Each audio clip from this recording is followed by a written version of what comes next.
let's head over to Los Angeles. The first of the two Los Angeles teams, UCLA. And yes, um, Sean Foster, we do know that UCLA is in Los Angeles.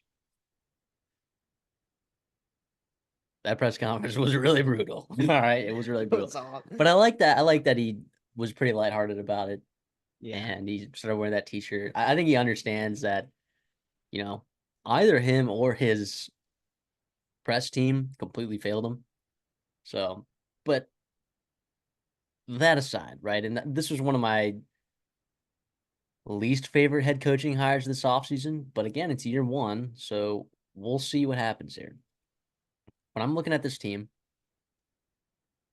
I see a team last year that was kind of ruined by an offense, mostly an offensive line. And I think people want to blame Chip Kelly for that offense kind of sucking. That offensive line was really bad, like very bad. Dante Moore was young. I wouldn't say Ethan Garbers or uh, who was the Toledo transfer? Oh, Colin Schlee, Colin man. Schlee. Colin motherfucking Schlee. I wouldn't say that either of those guys were all that good either. And so they probably didn't hit the ceiling of their team, right? Chip Kelly goes over to be the offensive coordinator at Ohio State. Deshaun Foster comes in, and we have a video breaking this hire down as well. And y'all can check it out on our channel as well that we posted a while back, right about when he got hired. When I look at this offense, there are pieces of this offense that I think could work, right? But I don't know. Like, I think Eric Bieniemy was a pretty good hire as the offensive coordinator. Absolutely. I think in the quarterback room, I think Ethan Garbers can get better. I don't think Ethan Garbers is terrible, right? And now I just said that, maybe he didn't play all that well last year and he wasn't that good last year. I think Ethan Garbers can be better. He has a little bit more experience now because before last year, I don't think he had a ton of experience.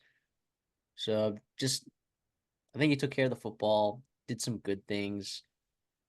I don't feel great about the rest of the quarterback room. Like last year, you had three guys that you were like, okay, like, if Dante Moore doesn't work out, then Ethan Garbers, then if Ethan Garbers, then Dante Moore, and then, oh, you saw this College Lee guy. It turns out even having three guys, you ended up having really no one that actually stepped up to be a really good quarterback. And to a degree, it held the offense back a little bit.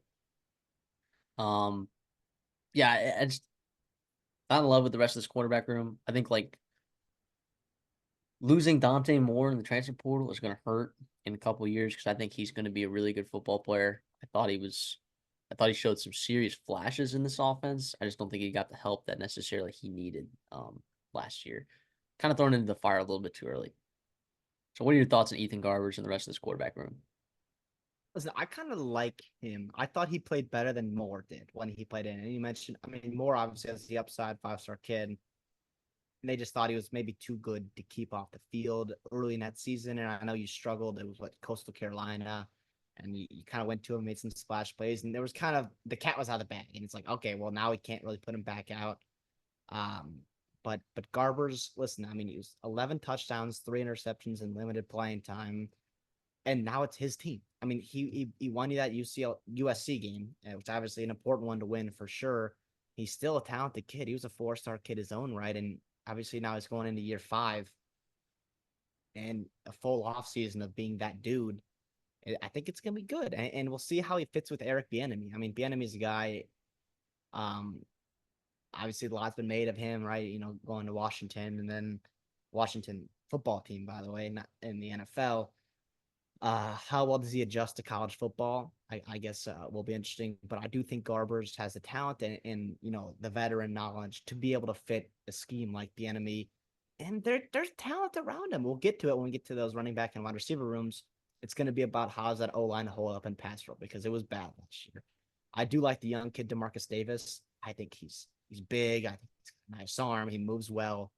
He's only a true freshman. And got him from Washington. I believe he spent did he spend the spring in Washington or did he flip before that? I can't remember that exact timeline, but very talented kid.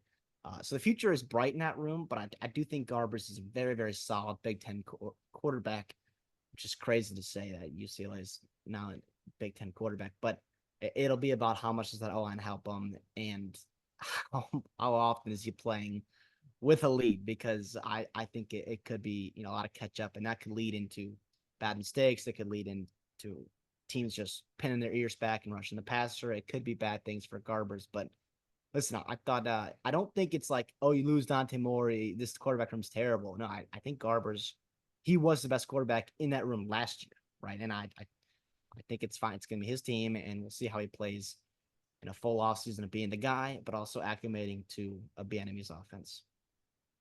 This running back room is really good. I like just about everyone in it. I like TJ Harden. I like Anthony Atkins. I like Keegan Jones. I like Jalen Berger. And I know that we were a little bit higher on him at Michigan State, and it didn't work out for him there. I don't think that doesn't mean that it can't work out here. I think both offensive lines were pretty horrendous, so uh, we'll see with that. But I think that's four guys though that like you feel pretty good about getting carries. Obviously, TJ Harden is going to probably be. I don't know if it'll be the bell cow, but he will be getting the majority of the carries because he is really good. He is really good. Was he more efficient than Carson Steele last year? He might have been. He might have been. I mean, Carson Steele's guy, it's turning heads, I believe, with Kansas City. I Yep. think that's where he's at right now. But I mean, Steele led him in carries. But yeah, Harden was a little bit more efficient. He had more touchdowns. He had that 62-yard run, which is exciting. But even behind him, I mean, you mentioned a lot of those guys. I'll throw one more out there, Cameron Jones, the young kid from St. John Bosco. I mean, 6'1", 215. That's a guy I think that comes in ready to play. And that's 4 or 5 guys that are pretty damn good. And Deshaun Foster's a running backs coach, right? He's going to rely on that running game. It'll be interesting to see how they use all these guys. I assume Harden will get the bulk of the carries, but if you can keep him fresh, rotating with guys like, um, Adkins and Jones and Berger and well, the two Joneses, I guess, it'll be nice, especially late in that schedule when you got a couple games, but then you got to finish with Fresno State. That's got to be a win. You got to be healthy for that game. So we'll see, but it should be fun. I know Keegan Jones is a guy. I believe I don't know if he entered the portal, but he was about to, whatever it was. And I know Foster, once he got the job, he wanted him back. And that's the guy he was able to work with. So it's pretty telling that yeah, he wanted him back, and he made it a point to get him back. And to me, that's pretty exciting. Um, but yeah, I mean, well done. I guess this is definitely one of the bright spots. This room in the wide receiver room, one of the bright spots of this team. In the wide receiver room, I think has some pieces in that top three that I like. Outside of that, I have a little bit more question marks, and maybe you can enlighten me a little bit. But Logan Loya, I'm all right with playing that slot. He's experienced. He's pretty decent. J. Michael Sturdivant, I thought was going to be really good last year. Um, I really did, and I don't think he can't be good. I think there was kind of a quarterback issue there. Like for some reason, like they couldn't get him the football, right? Like only like 52% of his targets are actually ended up in receptions. 70 targets, only 36 receptions. That's not very good.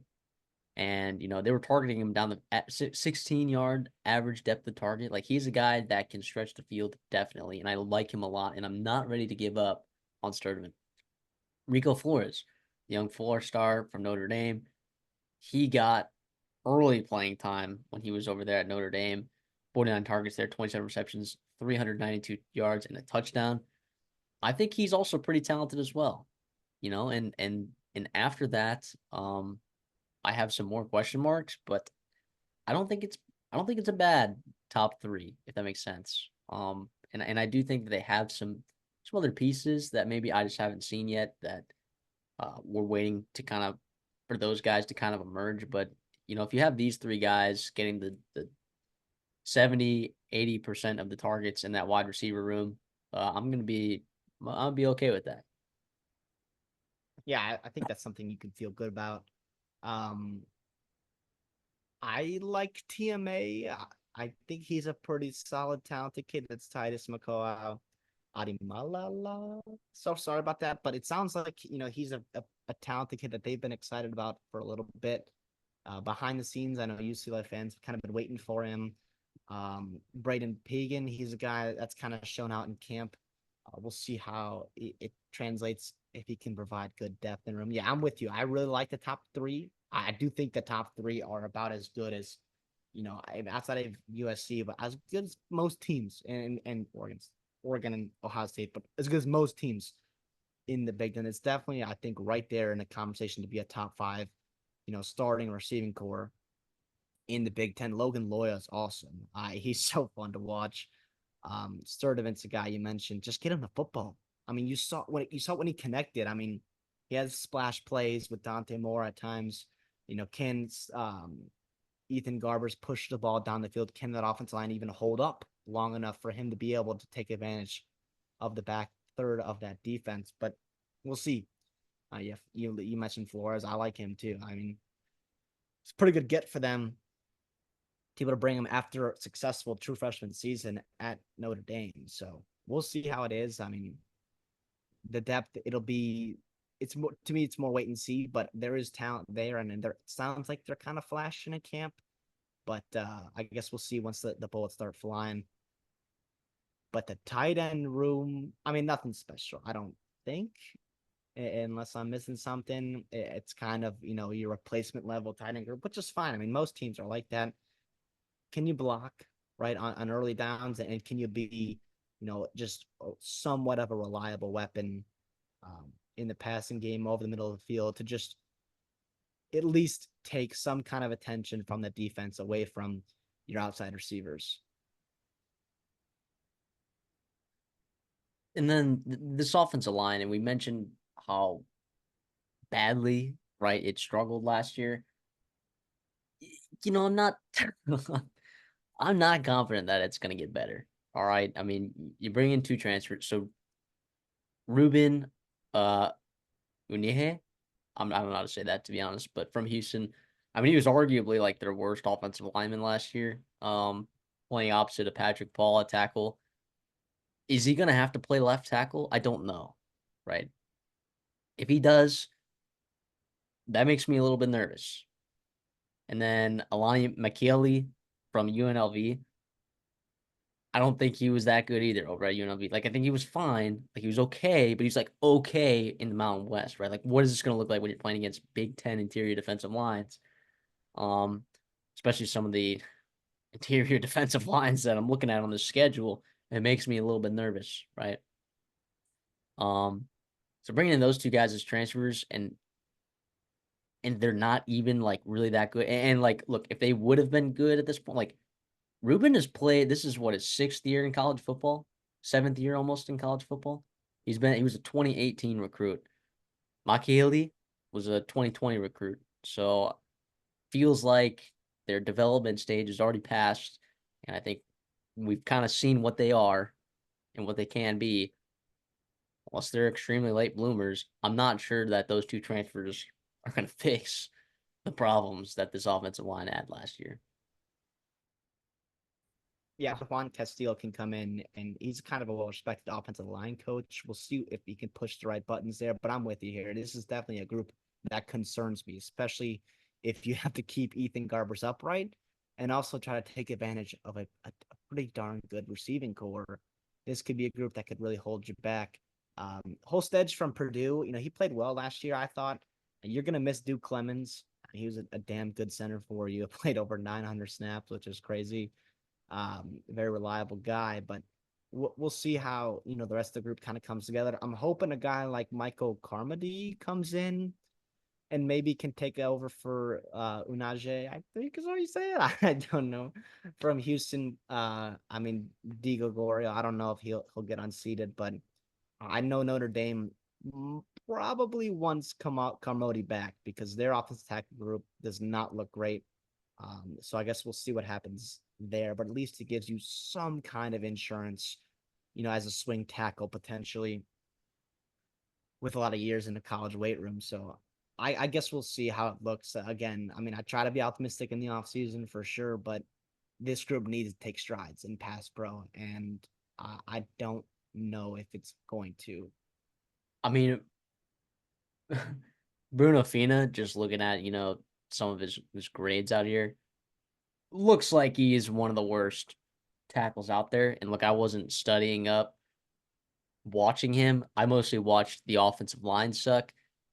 It seems like maybe those guys that you brought in that tackle are better than he was, and it looks like he was absolutely horrendous. 38 pressures on 413 dropbacks is pretty stinking horrendous.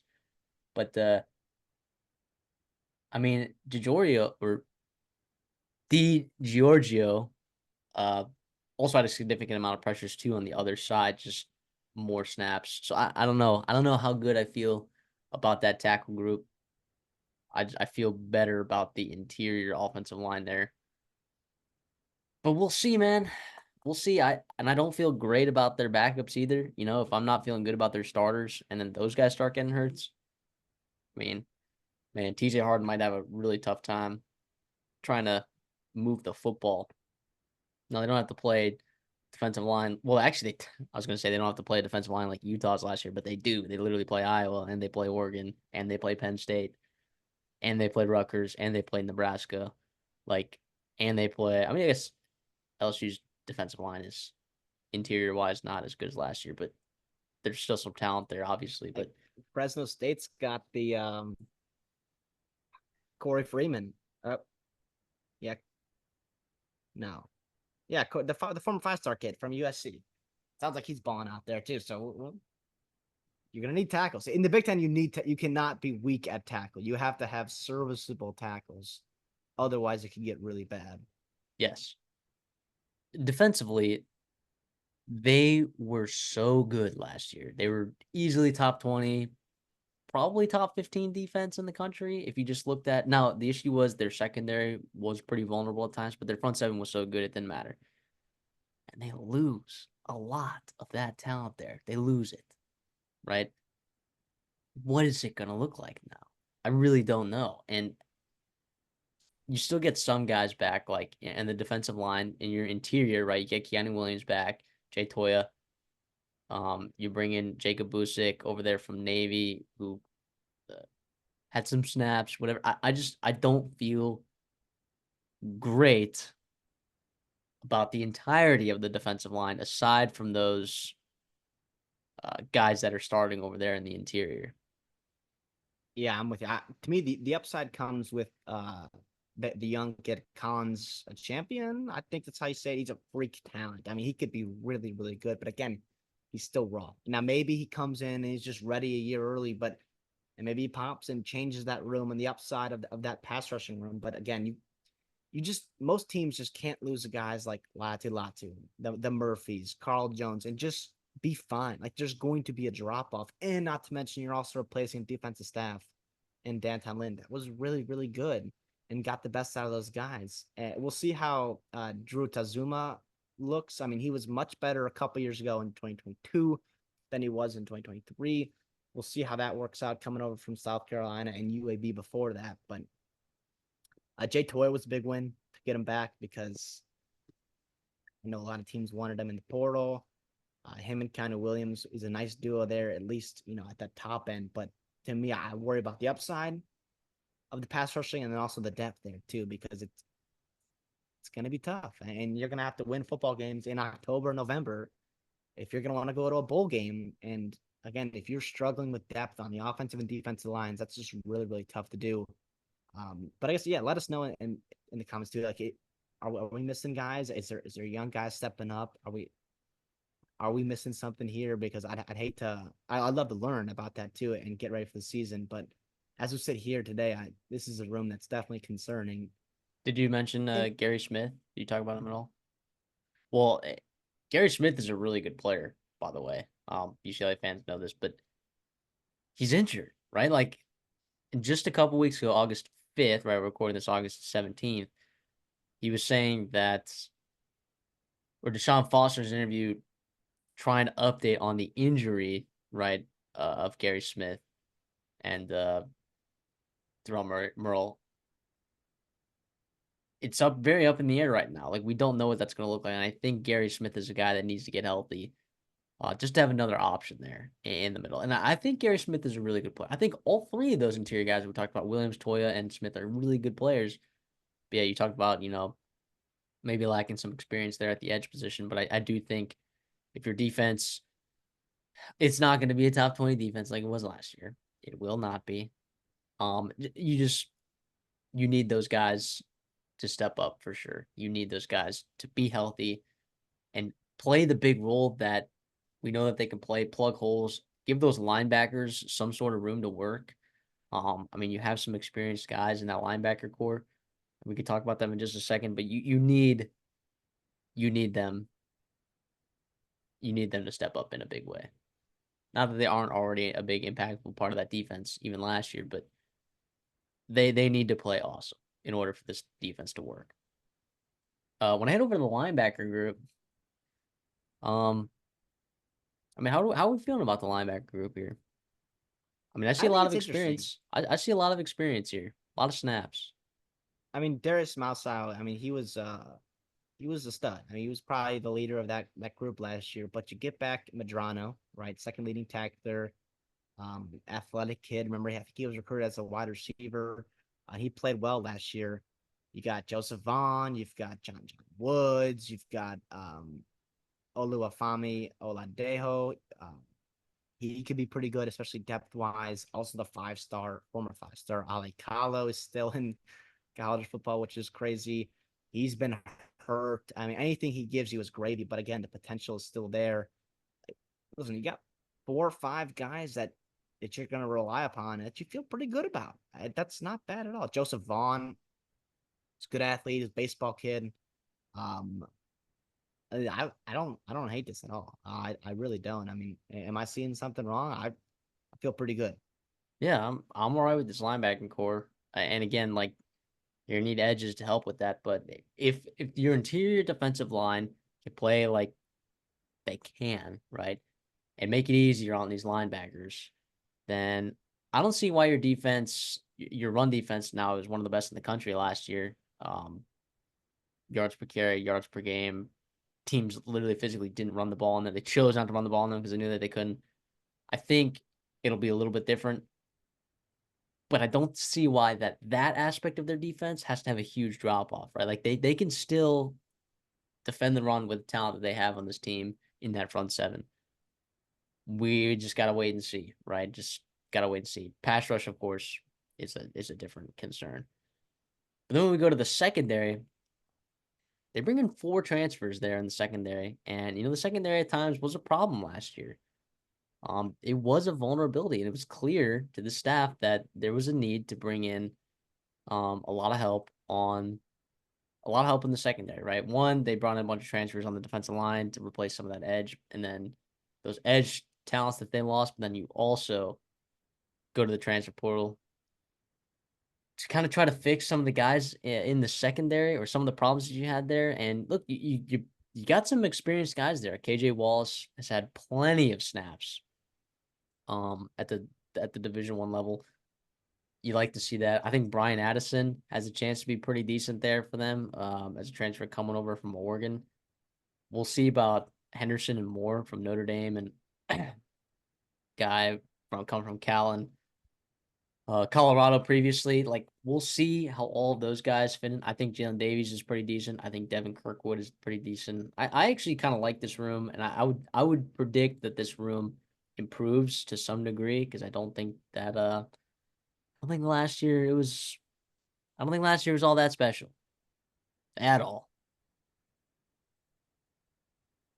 Yeah, I mean, considering you lose some guys there and the defense coordinator, I don't know. Yeah, the drop off's not gonna be crazy. Now you mentioned it earlier where it is easier to hide maybe not an elite secondary with an elite pass rush, and they're not going to have the luxury this year of watching Latu just get after the quarterback. So it's going to be up to guys like KJ Wallace. It's going to be up to Brian Addison, to rely upon these transfers to you know lock down that secondary to give them safety blanket.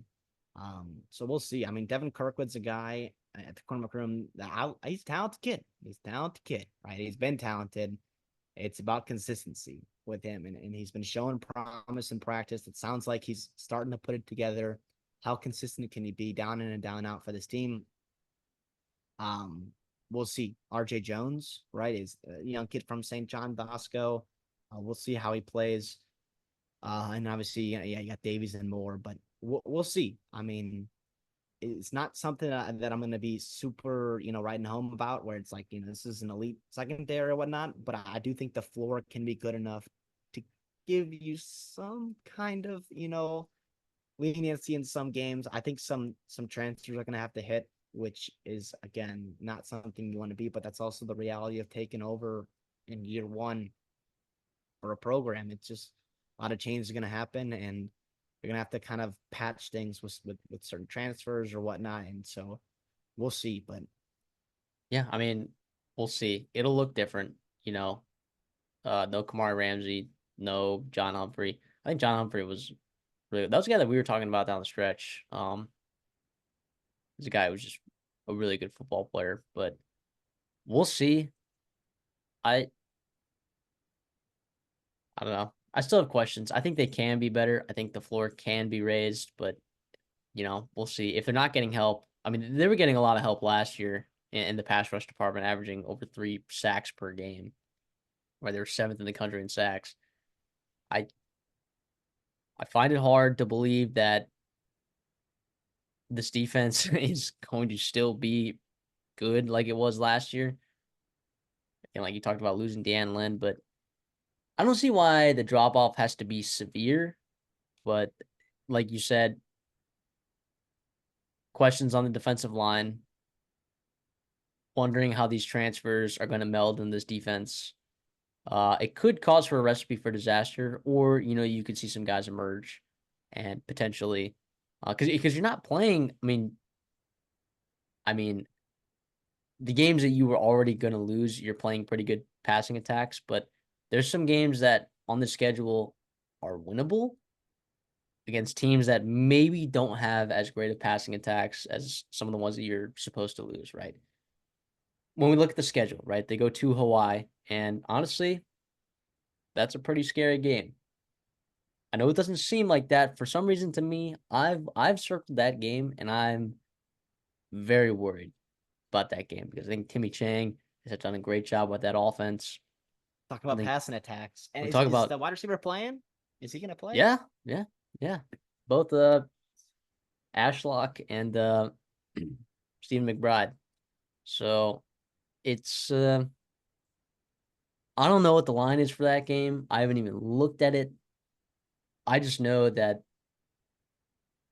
people are probably gonna think that's stupid for me to worry about that game for them, but I don't know. In my brain, I'm very nervous about that game. Then you get a bye early, week 2. Indiana at home, LSU on the road, Oregon at home, Penn State on the road, Minnesota at home, Rutgers on the road, then a bye week at Nebraska, Iowa at home, at Washington, USC at home, Fresno State at home. Teams that don't have great passing attacks that you can potentially exploit. Minnesota, Rutgers, Iowa. Uh, we'll see what Nebraska's passing attack looks like. I think it'll improve, but uh, definitely on the radar. We'll see if Curtis Rourke is good at Indiana, right? And then Washington, I'm not all that confident in Will Rogers, and we'll talk about that a little bit later in the full episode of all of our Big Ten previews together. But I don't know when the win total's at 4.5 and it's juiced to the over. I have a hard time believing that it's just automatically that you should go over. When I'm picking this game, I'm gonna pick under 4.5. I believe this line opened at 5.5. Hopefully, people were able to jump on that under when it happened. It's now at 4.5. I would still take the under. I'm gonna go under 4.5. I don't think that this team is incredibly talented. I worry about the staff. I worry about the defensive line melding in the secondary. This offensive line scares me a ton, and I'm not sure as if I'm as high on Ethan Garbers as you are.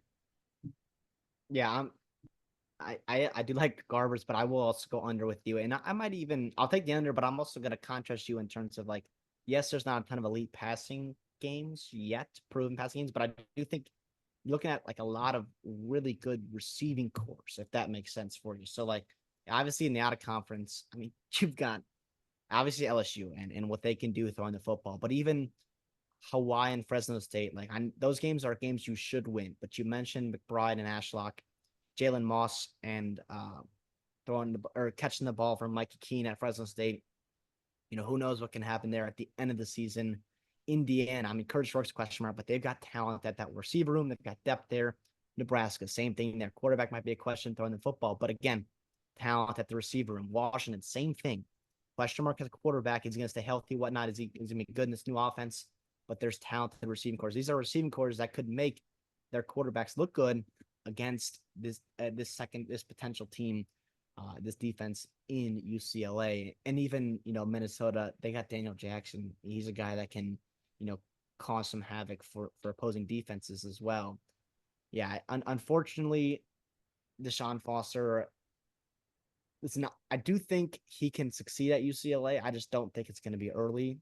See what he can do there. I think Chip Kelly left it in a pretty tough situation, especially moving into the Big Ten, leaving so late in the cycle and just having a tough time to adjust. You also lost your coordinator and some of the best pieces on your defense, not only NFL draft, but also the portal.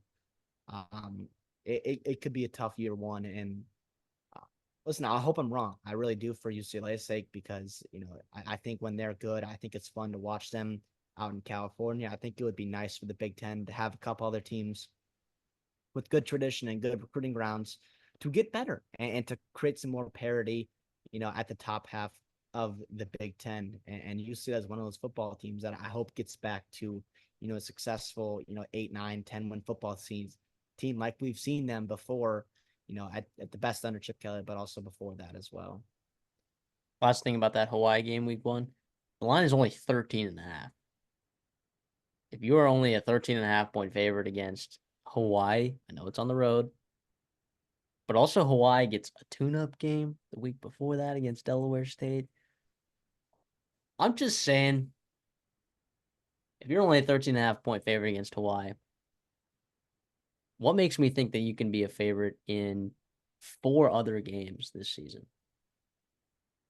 Fresno State's a scary game. I know Jeff Tedford stepped down again. No, he's there, I think, still. I thought he stepped down again.